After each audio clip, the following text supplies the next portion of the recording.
Don't Run, Part 1. I lied awake, and what I thought was a hospital bed. I was puzzled to how I had got there. I couldn't remember much except for falling into darkness. I was even more confused when no one was in the room with me, not even a nurse.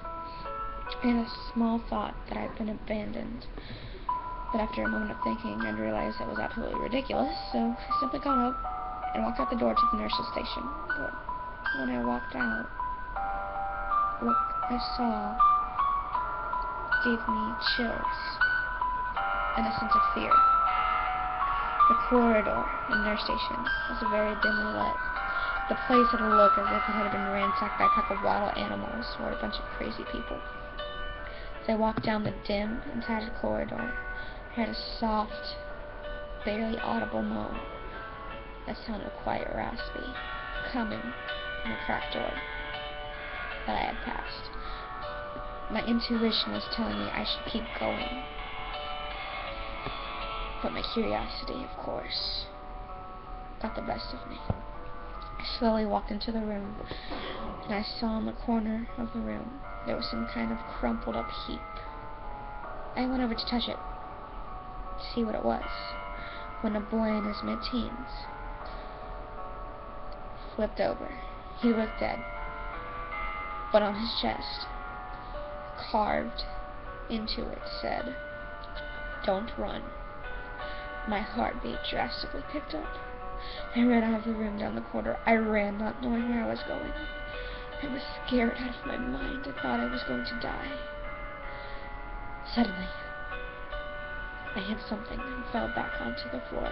What I saw absolutely mortified me. A black figure that stood above me.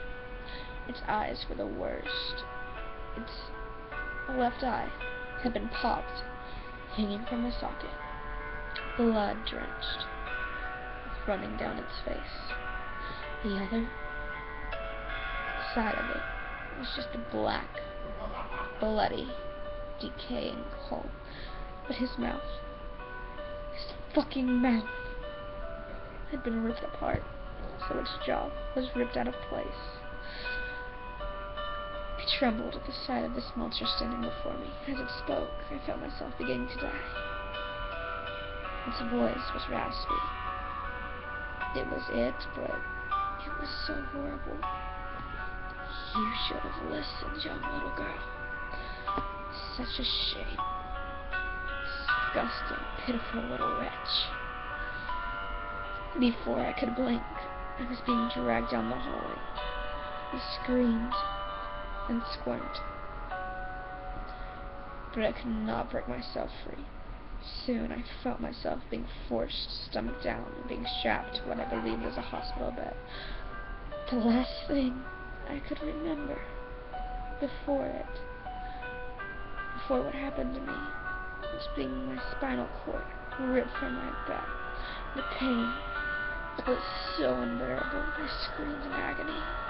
The pain burned in my body, and I felt myself slowly slipping away. I've been cursed with this eternal madness. So remember, never run. It will be me who gets you next. You will come to live with me forever.